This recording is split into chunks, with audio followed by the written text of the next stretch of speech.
All right, NAIA football fans, this is Corey Thorpe back with another edition of the NAIA live show.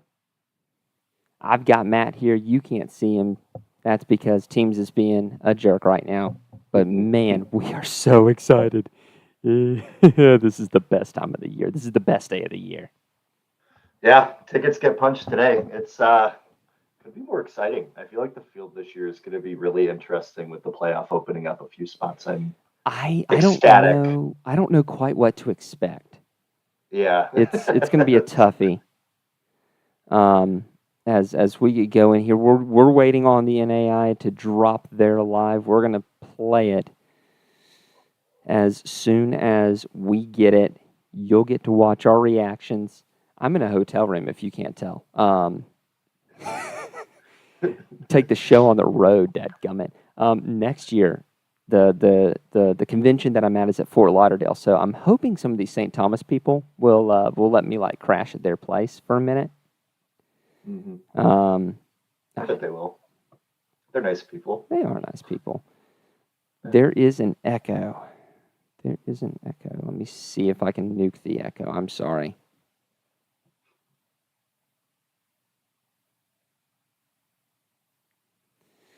Nothing ever quite goes to plan. Happens. Yep, it is. Let's see. Trying to figure out why I'm getting it. Why I'm echoing.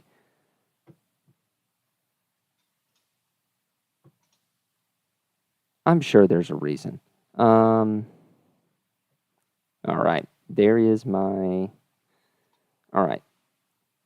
Matt, talk real quick. I've got some pictures to put in. Yeah. Okay. There are a lot of people in chat right now. This is kind of wild. Go at it. I'll just This lie. is You talk and I'll react. okay. Sounds good. Yeah, a lot of St. Thomas representation in the chat. I love it. Um, I honestly, St. Thomas needs to be in. It's yeah, not even close. 100%. And also Louisiana Christian. See a lot of blue and orange hearts in there. You know, Friends. as Oh, much as the orange and blue like triggers me as a Florida State fan, I'll live with it today. yeah, I think it'll be fine for today. Friends, Uh, y'all are really on the bubble. Y'all better be. Ooh, it's gonna be tight. But you know what? Even if you don't make it, you've had a whale of a season. My gosh. Absolutely. That's what's so hard about this is like no matter how much you expand a playoff, like there's always teams that are going to get screwed, Yeah. which is the unfortunate part. But it happens. Yeah, that is true. Yeah, I'm honestly, I'm already starting to get sad for the teams that are getting left out. There was like the entire top 30 this year was just so good. It was, more so than usual. Um, Mhm. was just phenomenal. Um, it's 7:01. Is the home office on their game tonight? Answer to that is no. It's unfortunate. Also, hearing that Marion is the best team in the state of Michigan because they don't have to cheat. Not you know, um, incorrect. I mean, there's some merit to that. Yeah, no stealing signs here, just vibes and football. You know, it's not cheating if you don't get caught. That's true. Come on, home Cody office. Power said typical NAIA fashion, always late. You're not wrong. This happens every year. Every single year. And we're forced to riff for like 10, 15 minutes before they actually. They just know it's going to be that exciting. Uh, you I'm know, hearing Dakota Wesleyan at 6-5 has a chance. What do you think, Corey? that loss to Dort really kind of did you in. Yeah, unfortunately, I could still have hope. For Best six and crying five out team of loud. all time. Tell that to Ottawa. Oh, you know what? You actually make a good point. Sometimes I do. Oh, for crying out loud. They're not even. Come on. Okay, so while we're complaining about the live stream, I do want to mention I am super curious. I've been thinking about this all week. Evangel. Who in the world are they going to get paired up with? And like, who's the matchup after? That is the one I'm super excited to see. I am too. Yeah. I mean, that is.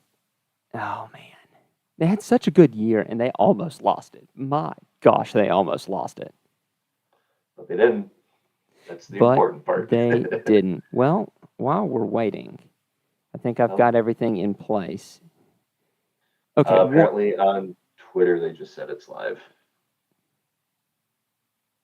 ¿A dónde eres? Where is it?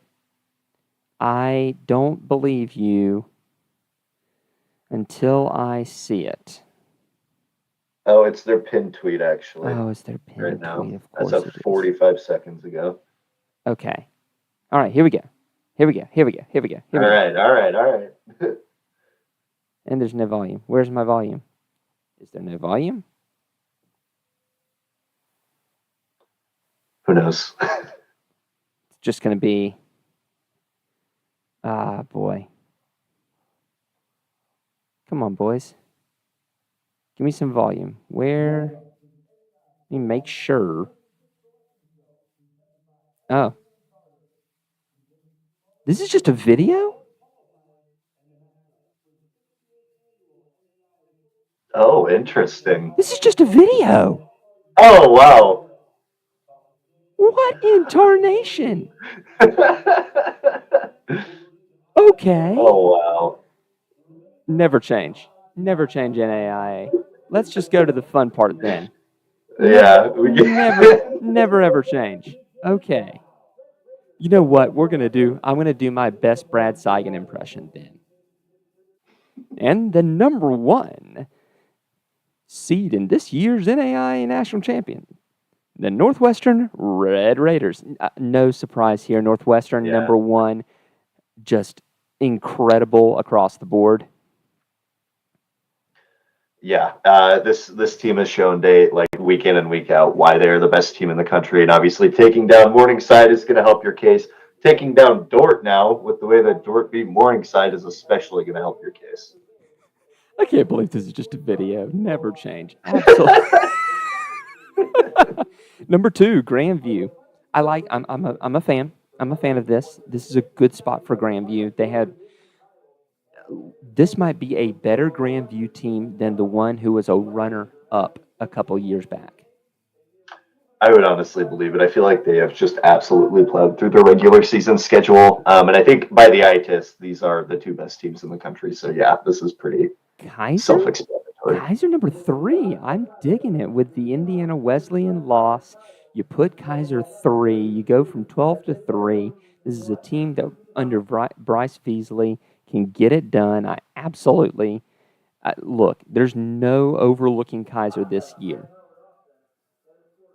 Absolutely. I am kind of the Indiana Wesleyan not at 3 kind of surprises me actually. Georgetown 4. Oh, snap. What in the world? Oh, I love it. Oh, wow. I love it. We're getting some real interesting matchups. Indiana Wesleyan tumbling here. Holy cow. I do. What is it? Okay, here's my question. What has Indiana Wesleyan done to tumble? Look at this. They lost to Concordia. That's what they did. Look, Marion's 5. Oh! Marion's 5. Oh, my God. What? So they ranked them below the team that they lost to. Or that they won against. What? This is wild. I love it. Marion is a really good team this year. Indiana Wesleyan was for the entire season better until, well, there you go. They're at 6. I disagree with that decision. I disagree with that decision. I would have flipped these. Yeah. I mean, Marion's defense is so on fire, though. We've seen it week in and week out. They are just playing their best football at the best time. Well, until last week. Bethel at 7. Yes. Yeah. That's a little low for Bethel to me. Yeah, I think I don't know. It's just with the trifecta of Georgetown, Bethel, Tennessee, and Lindsey Wilson, it's so hard, especially because they kind of beat up on each other a little bit this year. I'm okay with it. I do agree it's a bit low, but I still don't mind this placement. Montana Western at 8. That's a good spot for them winning the Frontier, or as we like to call it, frontiering the least. Yes, and they held on at the last minute to really get it done in the most No joke. frontier way possible. They get it done. They've been playing really good football though. Like since they lost earlier in the season, this team is on a roll.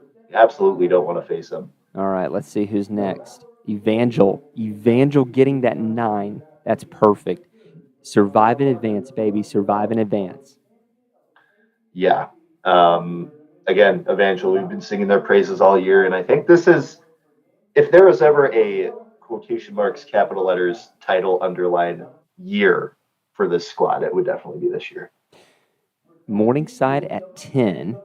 That's nice. That's a good spot for them. I feel like. I agree. I would be curious to see this ranking if Dort had a higher quality loss earlier in the season. Mm-hmm. Obviously, they dropped to Midland, which turned out to Mm-hmm. be a middle of the pack team this year. But yeah, I buy this. I mean, Morningside lost a close one to Dort. College of Idaho with an at-large here at 11. That's a good place to put them off the fresh loss to SOU. Mm-hmm. Yeah. This is a dangerous team, Again, though. it is a dangerous team, and I think you can't, like we always talk about this with the Frontier. You can't discredit conference losses, especially with the the peak that we've seen this College of Idaho team at this year. When they are good, they are really good. And the last team, St. Xavier, the last bye team. That is huge for the Cougars to get that bye. Absolutely, they're very much going to need it. Oh man, which means that they will face one of the other bye teams, which is going to be oof. That's going to be hard. Yeah. So who's 13 then? Who's 13? Who's right on the other side of that 12-13 bubble? Oh, you're not going to tell me, are you? And now it worked. These messages from First Down. First Down playbook's great. I love these guys. They're fantastic. I'm also going to go right through their commercial because this is what happens, ladies and gentlemen, when you give this to me as a video. This is what happens. I go through your commercials. Okay. Oh, they're not. Matt, they're not seeding these. Oh, these are just who's getting in. These are just who's getting in. That's just the. Okay. Oof. Okay, St. Thomas gets in. Okay. My St. Thomas people are going to be happy. That's a really good matchup. Keeps it within the 800. St. Thomas is going to be a really tough one to keep within the 850 miles. Mm-hmm. And sending them, no, wait, who's at home? Is that Reinhardt? Is Reinhardt at home? I don't think that's right. St. Thomas versus Reinhardt, so I'd assume it's in Florida. Yeah, you're right. Maybe. It would typically you put the home team last. Okay. Whatevs. Okay, so St. Thomas hosts this. I think that's the right call. St. Thomas has been the better quality team for the majority of the year. This is going to be an absolute slugfest. I am so excited for this game. The unstoppable force versus the immovable object. I love it. All right, let's see. All right. Okay. Dickinson State at Montana Tech. Look at that, would you? Montana Tech sneaks in the back door. Holy cow. Potential future conference rivals? No, absolutely. Wow, Montana Tech. Holy Christmas. All right. That's Ottawa that's very surprising. at Dort. Okay. Dort gets in. We sort of expected that. That's going to be a run-heavy game. I love it. I love a good ground and pound. Real football. We're taking it back. The way that God intended football to be played. And last one, Louisiana Christian, Mm, Baker. Oh, that's the auto bid. That's the 2 auto bids that they're taking out there. yes. Okay.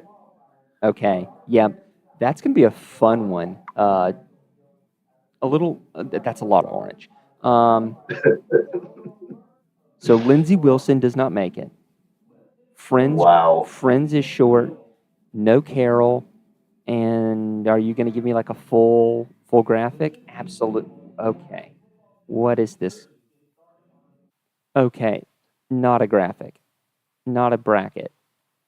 What in tarnation NAIA? I love you people. You people are fantastic, but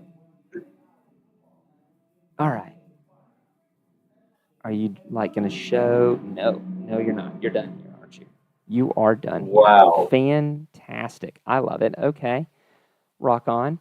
All right. Let's get into our stuff now. And we are going to have a special guest like we do every year. Dr. Jesse Gotting is going to come in and chat with us about this, and we get to ask our questions. But let's look at this then. The field is set, and I do want to. Let me see if I can. Let's talk about before we talk about that. Let's talk about Connor. Connor has been working with me. Connor Darnell Designs put together all of these graphics that you're going to see here. Been working with us all season.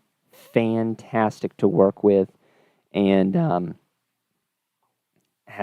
look, if you need something for your team, if you're trying to do a big high priority graphic, a recruiting graphic, a top 8 graphic, if you haven't decided where you're going to go yet, anything like that, Connor's your guy. And Connor Darnell Designs, go look for him. NAI, born and bred, great job. Also, as always, thank you so much to AdCraft, our presenting sponsor, powered by AdCraft. We couldn't do what we do without AdCraft wearing the AdCraft merch today, representing the NAIAFBALL. But the field is set. Dude, that is... So, okay. I gotta throw this out there, Yeah. like at the very beginning. So Louisiana Christian getting in, and the Sooner, how that all shook out, confused me. And then I realized there was a 3-way tie at the top of the conference. And even though Louisiana Christian has only one loss, just like Ottawa, Arizona, and they lost to Ottawa, Arizona head to head because it was a 3-way tie with Texas Wesleyan, Ottawa, Arizona, Louisiana Christian. Louisiana Christian gets the nod in. Okay, so here's how that happened. Louisiana Christian had missed a field goal late in the fourth quarter. It's point differential in the games amongst the 3. So they marched down the field and they kicked a field goal as time expired to win the conference. Oh my gosh. It's that chef's kiss. You could sit on the ball, but no, we're going to kick a field goal and we're going to get in the playoffs, dadgummit. That's beautiful. Dude, the best Ottawa team in the NAIA might not have even gotten in. No discredit to Ottawa of Kansas, because they're a good football team, and obviously when your division you're in. But wow. Look, I mean, here's the thing. Dordt has shown that they're beatable. They lost to Midland. So if you're Ottawa of Arizona, you've got to go and say, we're just going to take this one game at a time. But you know what? Let's catch that in half a second. Let's see. Where was that 12-13? Actually, we don't know which team was at 13. Crap. Curse you, Perry the Platypus. St. X being at 12 is such an absolutely huge thing for them. Now, that matches them up. You would think probably with either Marion or Indiana Wesleyan. We don't know.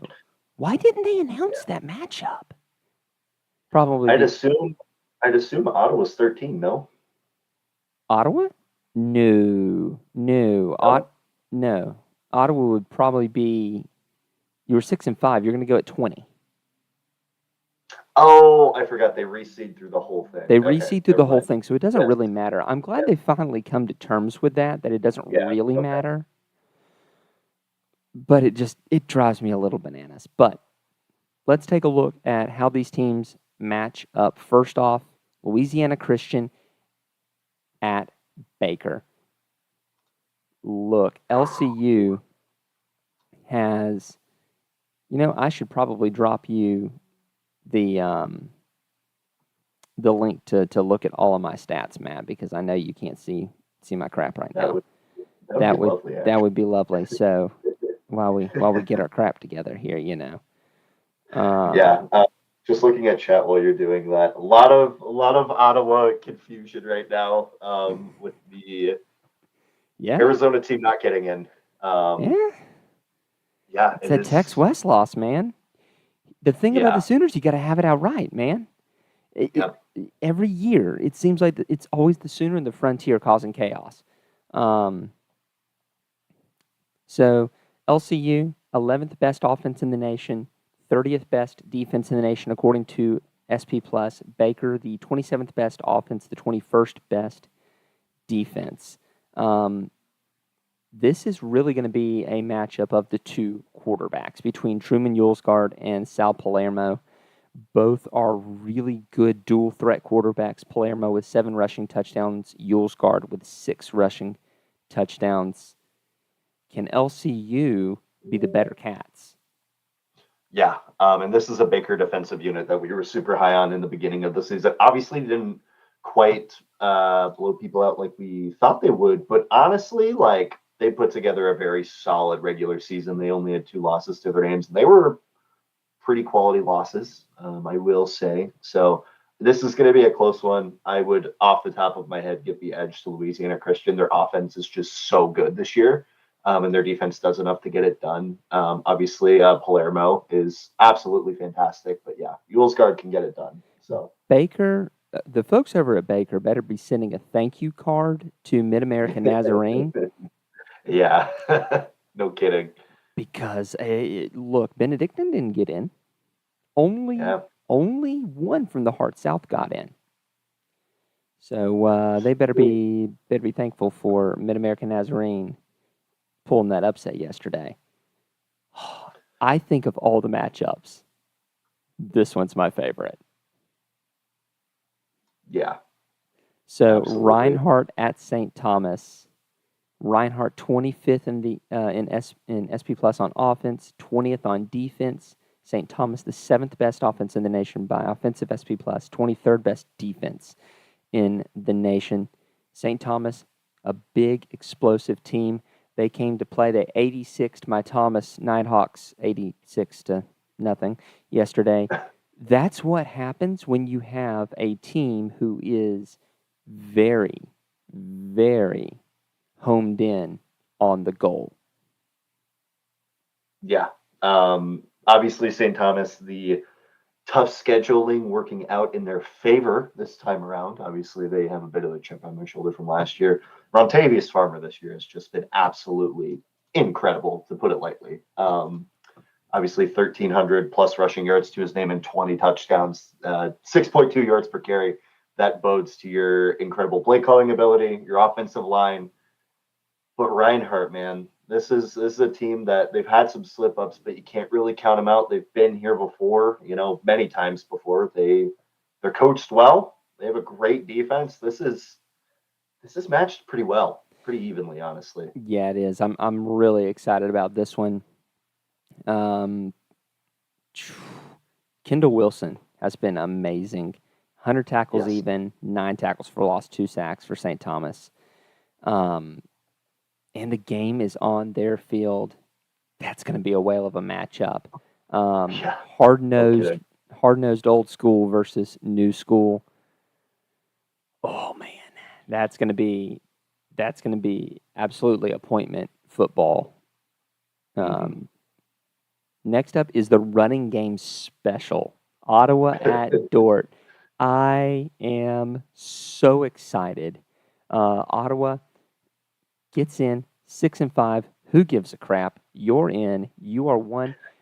Look, there are 75 other teams who do not have a chance to raise a red banner. You have this chance. You go for it. The records are useless now. The records are useless. You're in. Win and prove you're there. Look at Kaiser from last year, the 12 seed, with 3 losses to their name. Win. Just win, baby. 6-5 in the Bissell, 40th offensive in the nation, 52nd ranked defense. Dort, the 23rd best offense and the 12th best defense. Oh, man. Oh, baby. It's going to be triple option RPO City. Both these teams should wear black too, just to confuse everybody. I think. Oh, they have the same colors. You're right. Holy Christmas. Just when you thought Iowa football was done. No. Chaos. But yeah, this is going to be an absolute disgusting, incredible football game. This is the one I'm probably going to watch out of all of them, to be honest with you. Man, I just wish Friends would have gotten in. Imagine the conversation we'd be having if Friends took on Dort right now. Battle of the triple option kings. But yeah, this is going to be fantastic. Excited to see what Ottawa can do. Obviously, Dort, I mean, making the strongest case they have in a long time by beating Morningside this year. They can get it done. This is a team that's on a roll. I know it personally. When they're on a roll, they are near impossible to stop. I mean, you got to see that up close and personal yesterday. I mean, as Dakota Wesleyan dropped that last game. Yeah, it was a close one. Hey, but 6-5 isn't bad. Hey, 6-5 was a playoff spot this year, so I don't. Heck yeah, boy. Heck yeah, it is, dude. That's good stuff. Well, yep, absolutely. And then our last matchup, Dickinson State at Montana Tech. Oh man. You knew that with Dickinson State, they were going to match them up against whoever they could out of the Frontier. I mean, honestly. Dickinson State, 9-1, 19th ranked offense, 10th ranked defense. Montana Tech, 26th ranked offense, 33rd ranked defense. Montana Tech has been such an up and down team. The win against Carroll, though, I think sealed it for them over the Saints. Absolutely. It's going to be a good one. I think also, really quickly, I need to reiterate that we are also reacting to these seedings. We did not actually choose these guys, so you can get mad all you want. Don't shoot the messenger. Yeah. Don't shoot the messenger. We are your friendly neighborhood media here. And we're gonna do the same thing, except that we're actually live, so you can't skip forward. We're gonna be back after these messages from our friends at AgCraft.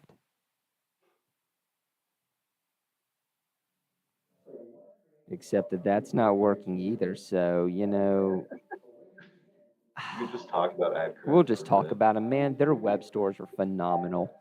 You know, I'm wearing the gear right now. Great service. They handle the customer service. You don't have to do it. Ships it out to you. I've used them so many times, not even for my own web store. Their stuff is really, really good quality. They are the best in the business. They've been doing it since 1970 freaking 4. I mean, look, next year's their 50th anniversary. NAIA born and bred, doing it faithfully every day. You gotta love it. Oh, man, let's see. Let me ping Dr. Godding here real quick and see.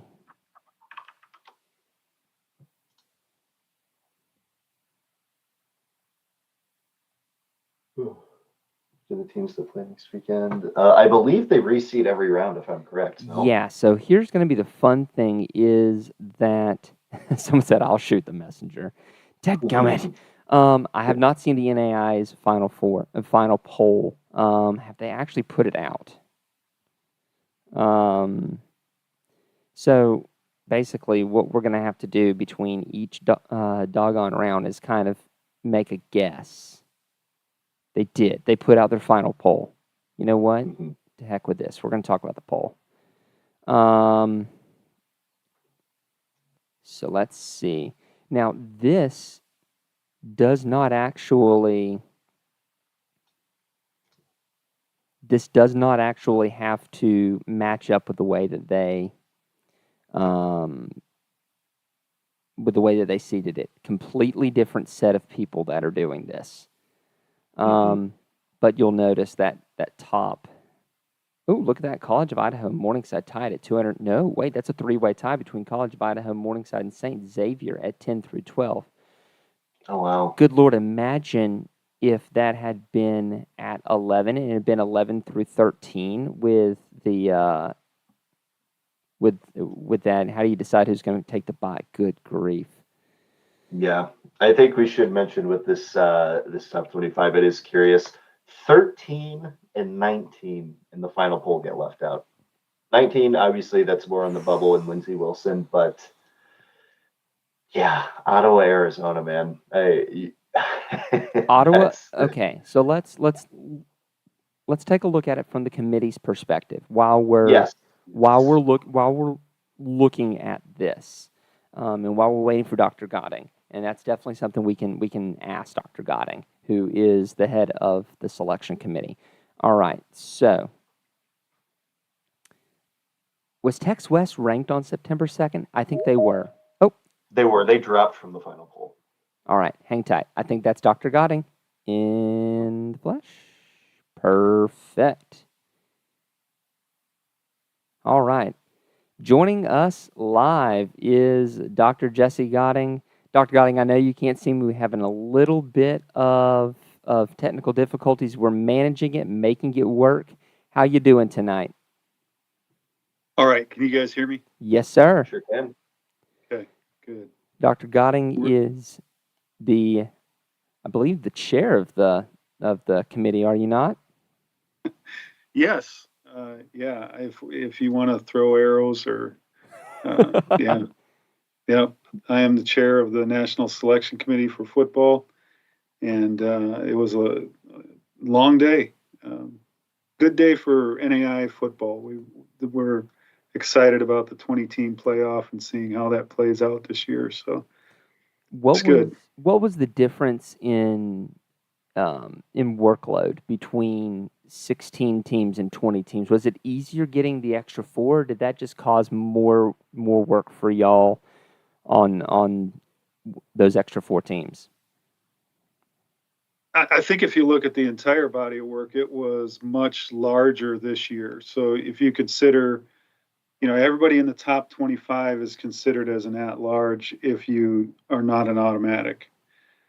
So you had within this year, Ottawa is an automatic and not ranked. So you had 12 teams that were autos that were ranked in the top 25, and then you had 13 possible at-larges. Well, in the past, when we were dealing with 12 teams as automatics in a 16-team field, you got 4 spots to figure out, and that, inside that top 20 in those days, and it was a little different animal because you look at just our top 10 this year, and out of the top 10 NAIA teams in the latest poll that was just released, look at the teams that were not automatics. You had Marion in there, teams of that capacity that it would be difficult to leave off in any year. And so moving it to where we were looking at 7 at-large teams, it increased the workload for the ARCs, I think, throughout the year to try and have something where they're looking at bodies of work throughout the year. It increased the workload for the raters because now, 1 through 25 mattered, and where they were at mattered. And so it became, I think, a little higher scrutiny than when you were dealing with just the top 20 and, okay, who gets ranked 21 to 25. I sit on the National Oversight Committee for the ratings as well. And that was way more evident to us very early on this year. that it was just a more intensive process. And today certainly was compared to the last years that we've done it prior to the expansion. Well, this year there's always going to be drama every year. There's no avoiding it. It doesn't matter whether it's between Team 16 and Team 17 or whether it's between Team 20 and Team 21. Obviously, with Louisiana Christian taking the auto bid out of the Sooner, that eliminates a straightforward Sooner, and so we've got folks seeing that final poll, especially from the Ottawa of Arizona side, that are, man, that 13 is kind of bittersweet to them today. Yeah, I think you're right. There was, I mean, you are absolutely right that whoever we would have left out, and other teams that were left out as well, are probably feeling it as well, because if you finish with 2 losses, if you finish with 1 loss, I mean, you're sitting at home making an argument that, hey, we should have been in this picture. Why are we not in this picture? And I certainly understand that. In terms of what played out in the Sooner Athletic Conference, that's absolutely, I don't know. I don't know what you would tell your team if you're OUAZ at this point, because other than a committee's decision, it looked like you certainly did whatever you needed to get into the playoffs this year. Yeah, I mean,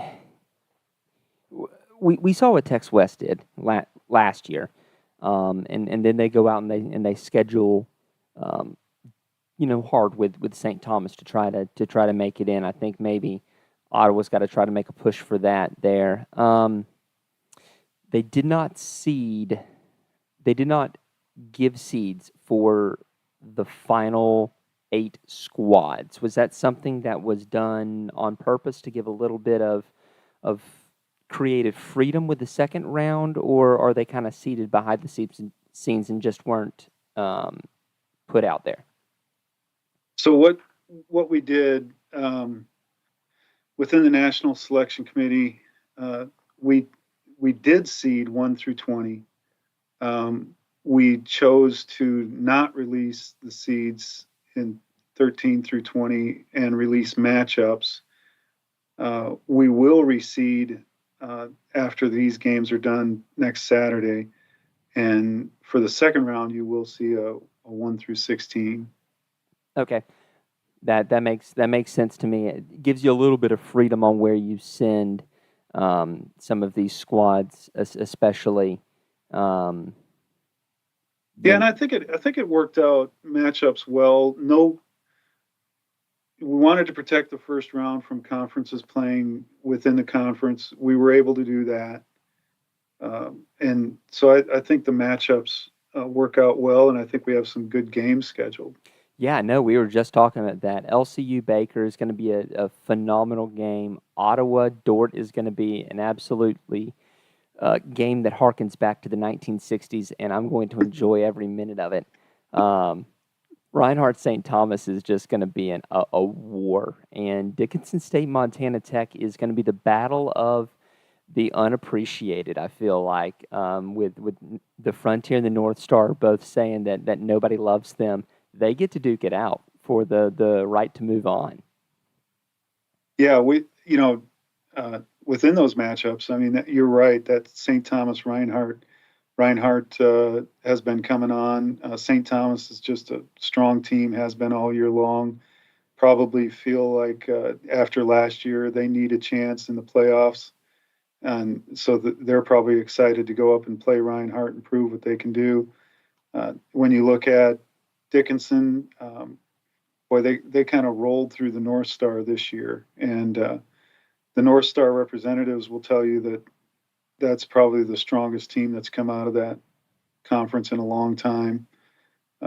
Dickinson is a perennial power, but they said this is a little bit different of a Dickinson team. And on watching them over the year, they're pretty good. And then for the Frontier to be able to try and establish themselves and get beyond the first round with 3 teams alive. That'll be interesting for them as well. Yeah, absolutely will. I know Montana Tech, that's probably, in as much as you're taking the body of work as a whole, I feel like if Carroll won the game yesterday, that's probably Carroll there and not Montana Tech. Yeah, wow. Glad we didn't have to have that conversation. Yeah, that's, Tech had the win over Carroll. Yeah, I mean, they've got one of the top, if you look at Peter Wolf's, his matchups, where that's one of our analytics. He has them with their win over Central Washington as one of the top 10 upsets in college football this year, I believe. Yeah, I mean, you do that, and then you have some weird losses for them. Just a very odd team to have to kind of place in the matchups. Yeah, and I don't know if it's with some of these teams, we saw, let's see, yesterday we saw Indiana Wesleyan fall. Well, is that Marion and them had a war the week before. Concordia is a very good team, good defense, but is that something where they just got beat up in the previous week? Yeah, I did find that interesting, putting Marion over Indiana Wesleyan, at least in the order that they were released in the NAIA video. You have Marion, then Indiana Wesleyan. So even if you're not seeding them straight, that order sort of gives you some hints there. And I did find that interesting. One of the things with selection and with seedings is one of the caveats that the coaches wanted written in, and so it's in the handbook, is that 1 through 6 are protected in the seeding. So whatever you see in the final poll that comes out, numbers 1 through 6, they will be 1 through 6 in the tournament. Oh, so that was determined by their seeding, by the poll. In previous years, before we expanded to 20, that was 1 through 4 was protected. When we expanded it, we expanded the seeding protection as well. And whatever the final coaches poll comes out as, 1 through 6 are protected in the seedings. So as you look at it this year, I think you've got Northwestern will be number 1, Grandview 2, Kaiser 3, Georgetown, Marion, and Indiana Wesleyan will be 4, 5, and 6 for seeds. Perfect. So, man, it's going to be so much fun. Y'all have got a lot of work ahead of you as you try to determine mileages and figure out what's going on. Y'all's next 4 Sundays are just going to be an absolute blast. Doing this basically all over again. That's an amazing thing about the NAIA that we don't see at the highest levels, is you're getting that selection committee back together and basically rebuilding a new top 25. Yeah, we will have a hold on our calendars for next Saturday night, and as soon as that West team finishes, then we'll get together and we'll try and sort out, okay, who won. Let's reseed the 4 teams that won. So now we'll have a 1 through 16, and let's look at matchups for the second round. And interestingly, this year, that will be a second round. So it's not necessary that we protect conference opponents from playing each other. So unlike in past years where that first round we tried to stay away from any conference opponents, if you had a bye this week, you may end up playing a conference opponent next week. That's going to be fun. One of the ones I'm really looking forward to is the 5-12 matchup. And as it stands right now, if all goes as announced, that would be something like a Marion versus St. Xavier, 2 now rested teams going and playing each other. That's I think that was a 1 point or 6 point, something like that, the first time they played each other. Yeah, I mean, it was it was a one score game. You get part two. That's gonna be another war. I mean, you know that both of them want to move on. Oh yeah, yeah. And St. Xavier is an interesting team. Their losses have been. I mean, they were 1 point from beating Wesleyan, I think, and 7 points from beating Marion, or the other way around. So they've been right in the thick of it as well. Matt, you got anything for Dr. Godding? Yeah, I do actually have one point I wanted to bring up with you, Dr. Godding, about Mid-America Nazarene. Obviously, they had the big win at the end of the season against Benedictine, who also got left out. I'm just curious, like the conversation that was had around this Mid-America Nazarene team, because they had 2 losses, but obviously, they played a very tough schedule.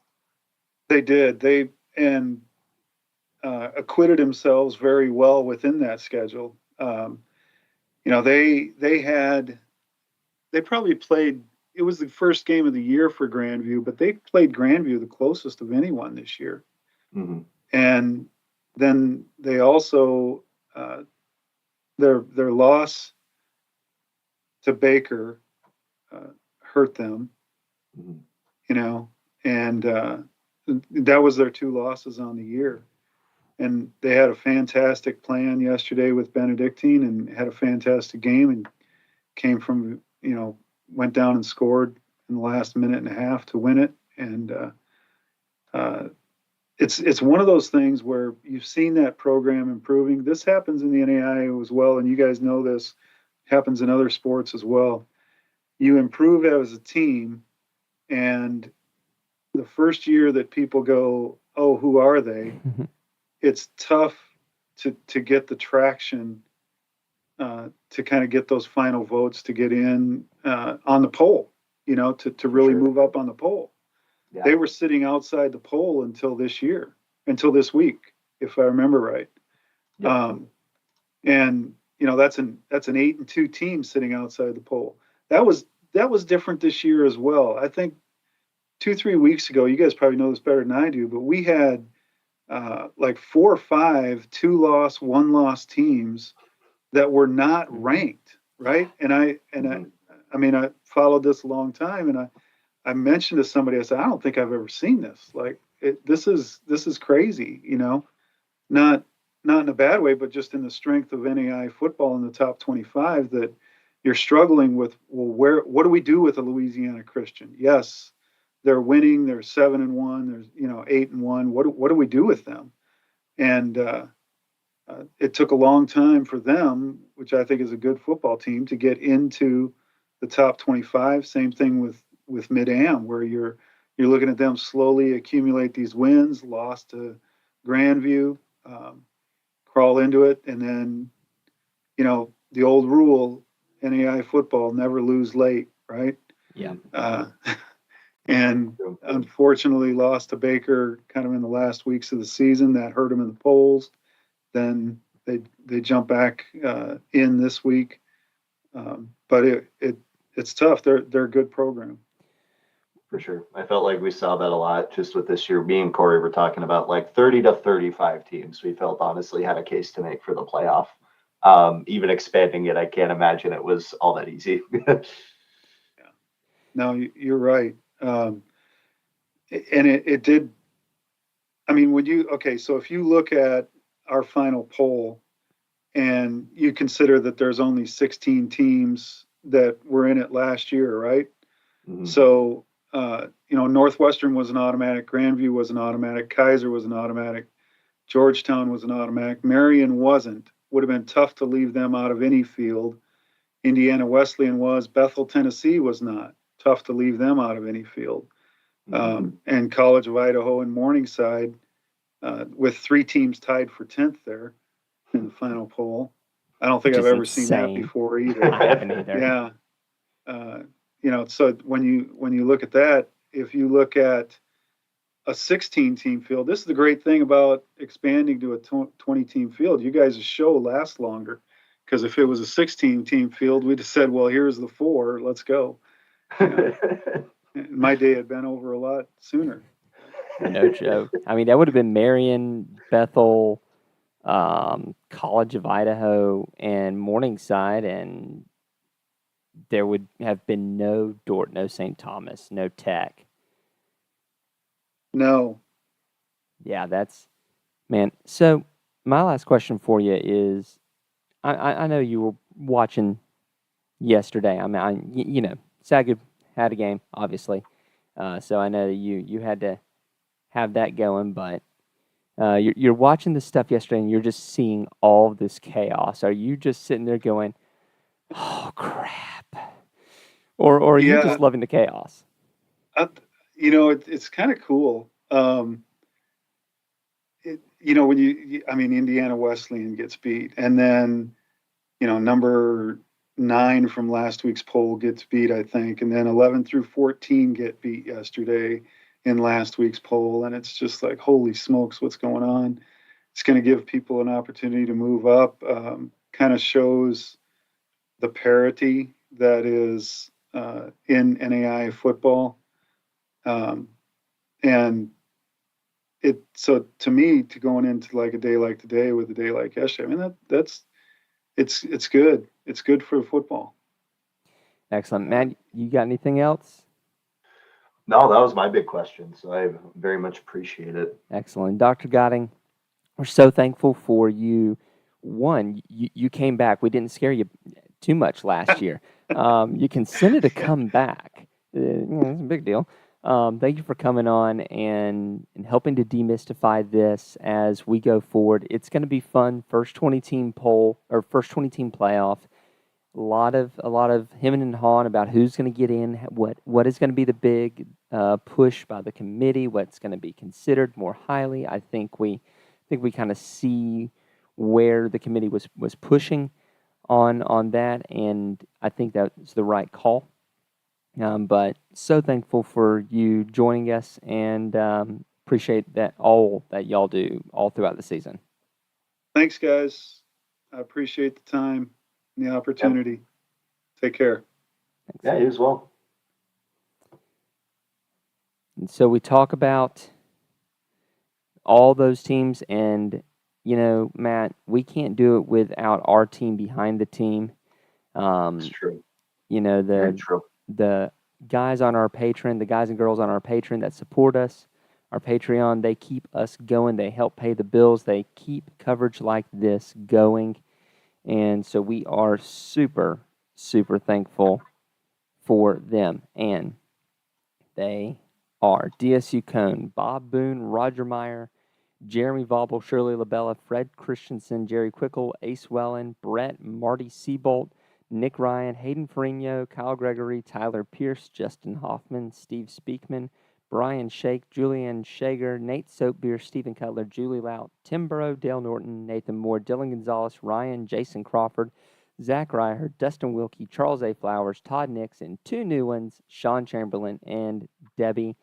Join those names today. It's the best way to help us support NAIA football. Matt, what do the comments look like? Do I want to go see the comments? I think they've calmed down, certainly. I think you're good to not look at them. But honestly, there's a lot of like legitimate gripes, obviously, with Ottawa, Arizona. But again, like we talk about this with a playoff, like whether it's 4 teams like we see in Division 1, whether it's 12 or 20 or March Madness at 64, or even everybody gets in, like that's the only scenario where people don't get snubbed. That's right? True. So there's always going to be teams to talk about. I'm curious going into the offseason what the messaging is if you're a team like Ottawa, Arizona, like Lindsey Wilson, obviously teams like Mid-American Nazarene who felt like we had a shot. We heard from the selection committee that like Mid-American Nazarene's biggest knock was that they're up and coming. They're still in the upward trajectory, and they haven't really been established, which like, okay, how does that factor into the 20 team selection next year? It's all very interesting, and we got some very good insight tonight. Yeah, absolutely. Honestly, I would recommend the St. Thomas Texas Wesleyan route, which is when in doubt, schedule an out-of-conference game against each other, and one of you 2 jokers has to get in. Yeah, obviously it didn't work out in Texas Wesleyan's favor, but I can't imagine that they'd want to go away from it. Obviously, they were pretty much 1 loss away from getting in. So I think teams down the road are going to see the benefits of that, like St. Thomas is seeing. Yeah, absolutely. And look, I'm not one to ever say that less out of conference is better. No, I want to see more out of conference games always. Mm-hmm. So, anything else from the comment section before we wrap this puppy up? Looks like a couple people corrected Evangel. Yes, they are undefeated still. They're still at number 9. Fear not, guys. It's okay. We know. But yeah, besides that, just a lot of conversation relating to who got snubbed and all that Nice. stuff. It's so interesting. And obviously we see Montana Tech get in on, basically the last game of the season and all this stuff. It's going to be a fun playoff this year. But if you like the 20-team playoff is going to take a bit of adjusting, Yeah. Whether you're a fan observing, it's going to take time to adjust to. Obviously, the committee is trying this out for the first time. So there's going to be stuff to work out. Absolutely. And patrons, we will. I'm going to try my darndest to have a playoff watch along this Saturday, like we did last year. Just going through and watching and just shooting the breeze. So if you want to be involved in a live watch along with me and just talking about the game as it progresses, become a patron. That's something that we try to give our guys who give us money a little bit of extra value, a little bang for their buck. That's the best way to do that. So keep an eye out for that watch along. And other than that, we appreciate y'all and thanks for coming along for a little bit of a wild ride with us. And we will see y'all on the feeds.